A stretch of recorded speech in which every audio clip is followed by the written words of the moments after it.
Building में आग लग गई, कोई आपका सामान चोरी करके भाग गया, ये चीजें रोज तो नहीं होती ना, this is called extra ordinary. ठीक है, आज हम पढ़ेंगे कैश फ्लो स्टेटमेंट। अब कैश फ्लो का क्या मीनिंग है? फ्लो मीन्स क्या होता है? चलते रहना, किसी चीज का फ्लो बना हुआ है। ठीक है, क्या मतलब हुआ कि कैश कभी भी सेम नहीं रहता फर्म के अंदर। मान लो आपने एक दुकान खोली चाय की, ठीक है, आपने 10,000 रुपए से वो दुकान खोली, तो जो पैसा आपने स्टार्टिंग में लगाया, क्या पूरा साल 10,000 ही रहेगा फर्म के अंदर? बिल्कुल नहीं रहेगा ना, 10,000 कम ज्यादा होगा पैसा। ठीक है, तो इसलिए जो वो पैसा कम हो रहा है ज्यादा हो रहा है, तो वो सब हमें देखना पड़ेगा कि किस वजह से हमारा पैसा कम हो रहा है और किस वजह से बढ़ रहा है। ठीक है, किन चीजों से कैश आ रहा है और किन चीजों में कैश जा रहा है।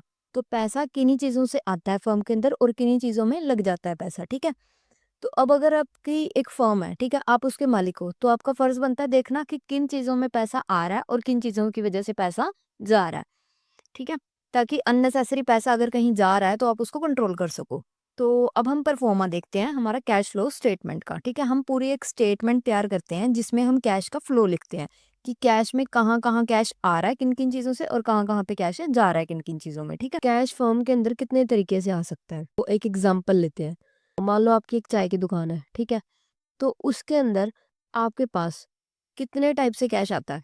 पहला कैश आएगा आपके पास जब आप किसी से पैसा उधार उठाओगे, ठीक है, या फिर अपना खुद का पैसा लगा के जब आप कैपिटल डालोगे। ठीक है, उसको हम बोलते हैं फाइनेंसिंग एक्टिविटी। अब दूसरा दूसरा कैश कैसे आएगा आपके पास?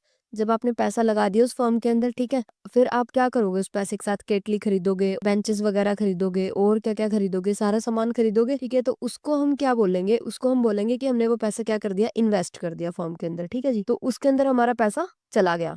आप किसी से पैसा उधार लेके आए, वो पैसा हमारे पास आया है, उसको हम बोलेंगे फाइनेंसिंग एक्टिविटी की वजह से पैसा आ रहा है। ठीक है, दूसरा, अब हमने जो वो पैसा लगा दिया अपना बिजनेस के अंदर, उससे कहीं हमने चेयर खरीद ली जिसपे कस्टमर आके बैठ के चाय पिएगा, कहीं वो आपका चाय का ठेला खरीद लिया, कहीं कप वगैरह खरीदे हैं जिनमें चाय डाल के दोगे आप, पैन खरीदा जिसमें चाय बनानी है, केटली खरीदी जिसकी हेल्प से आपकी चाय डालोगे। ठीक है, तो ये सब जो आपने पैसा लगा दिया उसको हम बोलेंगे इन्वेस्टिंग एक्टिविटी, कि आपने पैसा जो है बिजनेस के अंदर इन्वेस्ट कर दिया। ठीक है, तो वो जो आपका खर्चा हुआ है अब उसमें पैसा गया है, तो इसलिए इन्वेस्टिंग एक्टिविटी के अंदर जिन चीजों से पैसा जा रहा है उसको हम क्या कर देंगे? माइनस, और जिन चीजों की वजह से पैसा आ रहा है उसको क्या कर देंगे? प्लस। ठीक है, सबसे इंपॉर्टेंट और सबसे मुश्किल हमारे पास आती है ऑपरेटिंग एक्टिविटी। अब आप लोग मुझे बताओ, तीसरा आपके पास जो आएगा खर्चा, वो किस चीज का है? आप चाय बनाना है आपने, ठीक है, डेली का जो खर्चा होता है जिसको हम बोलते हैं डेली का खर्चा, मतलब आपका बिजनेस चलाने के लिए, चलाने को इंग्लिश में क्या बोलेंगे? ऑपरेट करना। ठीक है, तो इसलिए इसको हम क्या बोलते हैं? Operating activity. आपका बिजनेस चलाने के लिए जो आपको पैसा खर्च करना पड़ रहा है और आपके बिजनेस चलने की वजह से जो पैसा आ रहा है उसको हम बोलते हैं ऑपरेटिंग एक्टिविटी, कि हमारा बिजनेस चल रहा है, इस वजह से ये पैसा आ रहा है और इस वजह से ये पैसा जा रहा है। ठीक है, तो अब आप लोग मुझे बताओ ऑपरेटिंग एक्टिविटी के अंदर क्या क्या आना चाहिए? कस्टमर आपको पैसे दे के जा रहा है, कई बार कोई उधार भी पी के चला जाता है, चाहे बाद में दे देता है पैसा, है ना। तो काफी सारी चीजें होती हैं ऑपरेटिंग एक्टिविटी के अंदर जो आती है। तो अब आप एक चीज बताओ मुझे, जो हम P&L अकाउंट बनाते हैं, P&L अकाउंट क्या होता है? प्रॉफिट एंड लॉस अकाउंट, जिसमें हम पूरे साल का क्या निकालते हैं कि इतना इतना हमें प्रॉफिट हुआ, इतना इतना हमें लॉस हुआ। कैसे निकलता है वो? सेल में से हम परचेज को माइनस कर देते हैं कि भाई मैंने 100 रुपए का सामान खरीदा था और वो उसको मैं 150 में मैंने बेच दिया, तो यानी कि 50 रुपए मैंने अर्न कर लिए। उसके बाद मान लो मैंने 10 रुपए बिजली का बिल दिया, 5 रुपए मान लो अपने वर्कर को जो बर्तन धोता है वहां पे छोटू रखा हुआ है उसको सैलरी दे दी, ठीक है जी, तो 15 रुपए आपके वो खर्च हो गए, तो 50 रुपए में से वो खर्चा निकाल दिया आपने। ठीक है, और उसके बाद मान लो आपने उसमें से मान लो आपको थोड़ी सी इनकम होगी, कहीं आपने किसी को उधार पैसे दिए हुए थे, ठीक है, तो उसने आपको ब्याज दे दिया, तो वो आपके जो इन्वेस्टमेंट आपने करी हुई थी उससे आपको इनकम मिल गई। ठीक है, मान लो 3 रुपए आपके वहां से आ गए, ठीक है, तो वो इसमें क्या हो जाएगा? ऐड, क्योंकि वो इनकम होगी। तो कहने का मतलब ये है कि जो हम P&L अकाउंट बनाते हैं उसमें जो हमारे पास प्रॉफिट आता है वो भी तो हम ऐसे ही करते हैं ना, कि जिस चीज से आ रही है चीज उसको प्लस कर देते हैं और जो चीज जा रही है उसको माइनस कर देते हैं। ठीक है, तो हम क्या कर सकते हैं? तो हम कैश को वैसे निकालने की बजाय कि हाँ कहाँ से आया कैश, वो एक एक चीज लिखने की बजाय हम सीधा क्या करेंगे? P&L से प्रॉफिट उठा लेंगे कि भाई इतना मैंने प्रॉफिट कमाया, क्योंकि वो प्रॉफिट भी तो मैंने ऐसे ही निकाला है ना, कि जितना मेरे पास जिन चीजों से पैसा आया उनको प्लस करा है, सेल हुई तो पैसा आया उसको प्लस करा, और परचेज किया उससे पैसा गया तो उसको माइनस करा। तो हमने P&L में भी तो सेम यही चीज अपनाई है ना। तो इसलिए हम लोग क्या करेंगे कि P&L से सीधा उठाया हमने कि भाई ये हमारा प्रॉफिट है, ठीक है, कि इतना हमने इस साल का प्रॉफिट कमाया।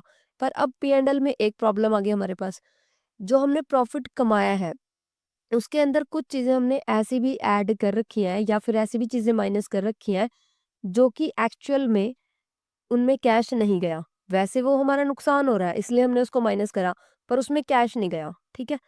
फॉर एग्जाम्पल, अब हमारे पास फर्स्ट लाइन क्या आती है, net profit before taxation and extra ordinary items, यानी कि हमने नेट प्रॉफिट ले लिया टैक्स पे करने से पहले और एक्स्ट्रा ऑर्डिनरी आइटम से पहले। एक्स्ट्रा ऑर्डिनरी का क्या मतलब होता है, ऑर्डिनरी मीन्स आम, जो कि आमतौर पे खर्चा होता है, एक्स्ट्रा ऑर्डिनरी मीन्स जो आमतौर पे खर्चा नहीं होता।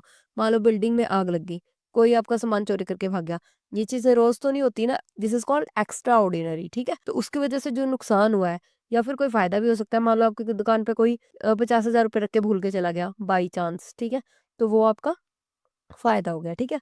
तो उसको हम बोलते हैं एक्स्ट्रा ऑर्डिनरी आइटम, ठीक है। तो हमने नेट प्रॉफिट ले लिया बिफोर टैक्सेशन, यानी कि टैक्स कटने से पहले जो प्रॉफिट था, और एक्स्ट्रा ऑर्डिनरी आइटम को प्लस या माइनस करने से पहले। लेकिन हमें तो इसके अंदर कैश चेक करना है ना, कि हमारे पास कैश एक्चुअल में कितना है। तो अब एक बात बताओ मुझे, डेप्रिसिएशन है, डेप्रिसिएशन क्या होता है कि हमारी मशीन में घिसावट हो रही है, ठीक है। मशीन हमने खरीदी 10,000 की, आज वो 8,000 की रहेगी, 2,000 उस पर लग गया डेप्रिसिएशन, वैल्यू उसकी कम होगी 2,000 से। तो अब 2,000 में आप मुझे बताओ कैश गया उसमें, आप मशीन खरीद के लाए थे मान लो 10,000 की, उस टाइम पे तो कैश गया था, वो तो इन्वेस्टमेंट में आ जाएगा। पर जब डेप्रिसिएशन कम हो रहा है, मतलब उसकी वैल्यू घट रही है मशीन की, उसमें तो कैश नहीं जा रहा ना, वो सिर्फ वैल्यू कम हो रही है। नुकसान है लेकिन वो हमारा, कि मशीन की वैल्यू कम हो रही है, तो नुकसान है, इसलिए P&L में तो हमने माइनस करा उसको, लेकिन यहाँ पे माइनस वो नहीं होगा, तो इसलिए यहाँ उसको क्या कर देंगे, ऐड, क्योंकि उसमें कैश नहीं गया। नेक्स्ट है preliminary expenses return of. Preliminary expenses क्या होते हैं, जब फर्म को हम बना रहे होते हैं ना, तो फर्म को बनाने में जो जो स्टार्टिंग में खर्चे होते हैं उनको हम बोलते हैं प्रिलिमिनरी एक्सपेंसेस, ठीक है। तो इसमें क्या क्या आ गया हमारा, discount on issue of shares. अब हमने शेयर इशू करने हैं, ठीक है, शेयर इशू करने पे हमने कुछ डिस्काउंट दे दिया, ठीक है, डिस्काउंट दिया है, तो वो प्रिलिमिनरी एक्सपेंसेस है, ऑपरेटिंग तो नहीं है ना। ऑपरेटिंग क्या होता है कि बिजनेस को चलाने के लिए जो हम खर्चा कर रहे हैं, ठीक है, वो सिर्फ, तो ये तो हमारा प्रिलिमिनरी हो गया। तो यानी कि डिस्काउंट देना ये ऑपरेटिंग तो नहीं है ना, बिजनेस को चलाने के लिए तो आप ये नहीं दे रहे ना, तो इसलिए इसको भी हम क्या कर देंगे, उसमें ऐड कर देंगे। अब सेकंड चीज आ गई हमारी goodwill return of. Goodwill return of हमारा नुकसान है, गुडविल को हमने रिटर्न ऑफ करा, ये हमारा लॉस है, लेकिन लॉस तो है पर उसमें पैसा तो नहीं गया ना, तो इसलिए इसको भी क्या कर देंगे, हम ऐड कर देंगे, क्योंकि हमने ये देखना है ना किन चीजों में पैसा गया है। तो patents and trademarks return of, ये भी सेम वही गुडविल वाला ट्रीटमेंट, लॉस तो है इसमें, हमने रिटर्न ऑफ करा पेटेंट्स को, पर लेकिन पैसा तो नहीं जा रहा ना इसमें भी, ठीक है, तो इसलिए इसको भी क्या कर देंगे, plus. Interest on borings and debentures, आपने किसी से उधार पैसा लिया था फर्म स्टार्ट करने के लिए, उसके ऊपर आपको ब्याज देना पड़ रहा है, तो वो कौन सी एक्टिविटी है, ऑब्वियसली वो फाइनेंसिंग एक्टिविटी है, क्योंकि आपने फाइनेंस करा फर्म को, उसकी वजह से आपने उधार लिया ना, ऑपरेटिंग करने के लिए तो आपने उधार नहीं लिया, तो इसलिए इसको भी हम क्या कर देंगे, ऐड।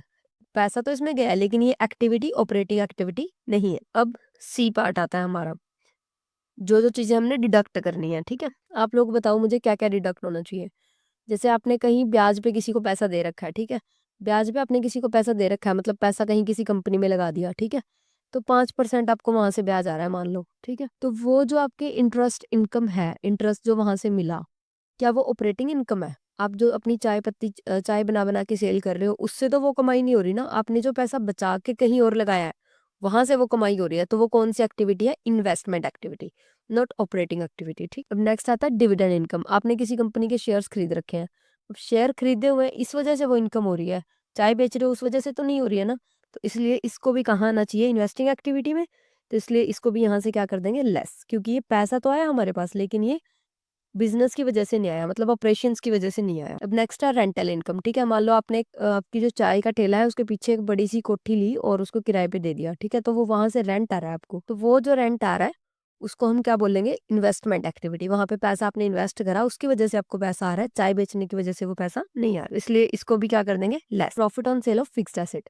मान लो आपने अपनी शॉप के जो टेबल लगाए हुए थे बढ़िया अच्छा जो बनाया हुआ था सेटअप, आपने क्या करा, आपके जो कस्टमर थे वो खड़े होके चाय पीते हैं, तो आपने क्या करा, वो सारे टेबल बेच दिए, तो वो जो सारे टेबल आपने सेल कर दिए उनकी वजह से जो पैसा आया, मान लो 1 लाख के बिक गए वो, ठीक है, तो उनकी वजह से जो पैसा आया, वो जो पैसा है वो कौन सी एक्टिविटी होगी, इन्वेस्टिंग एक्टिविटी, ठीक है, क्योंकि ऑब्वियसली वो चाय बेचने की वजह से तो नहीं आया ना पैसा, तो वो इन्वेस्टिंग एक्टिविटी है, ठीक है।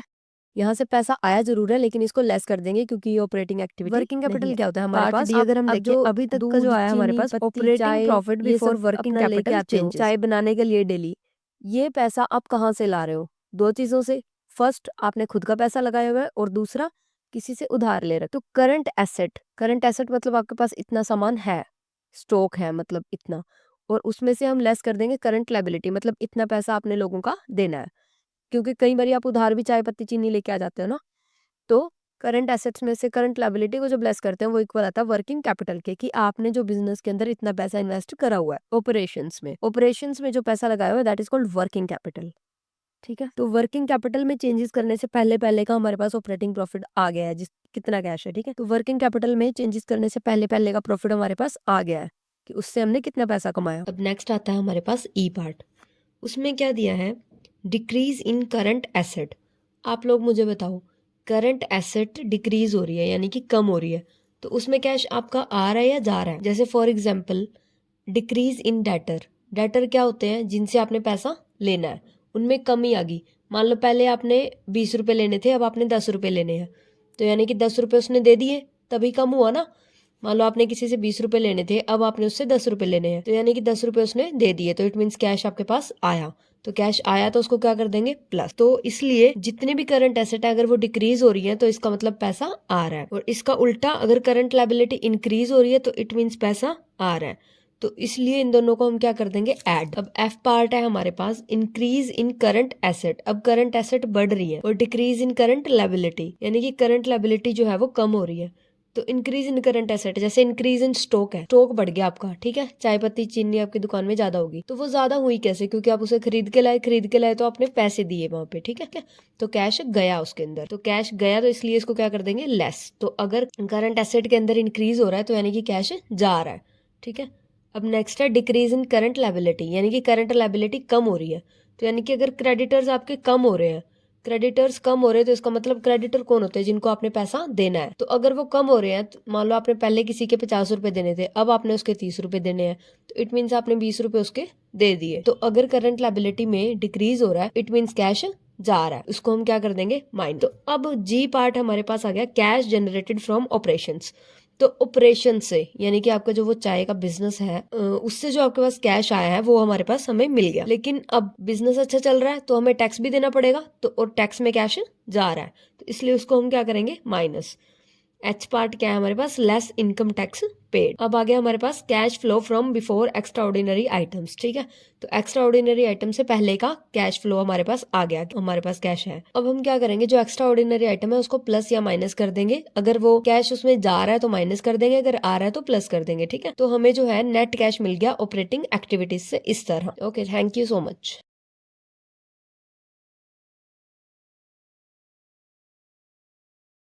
जो भी आपके डाउट्स हो आप कमेंट सेक्शन में लिख सकते हो।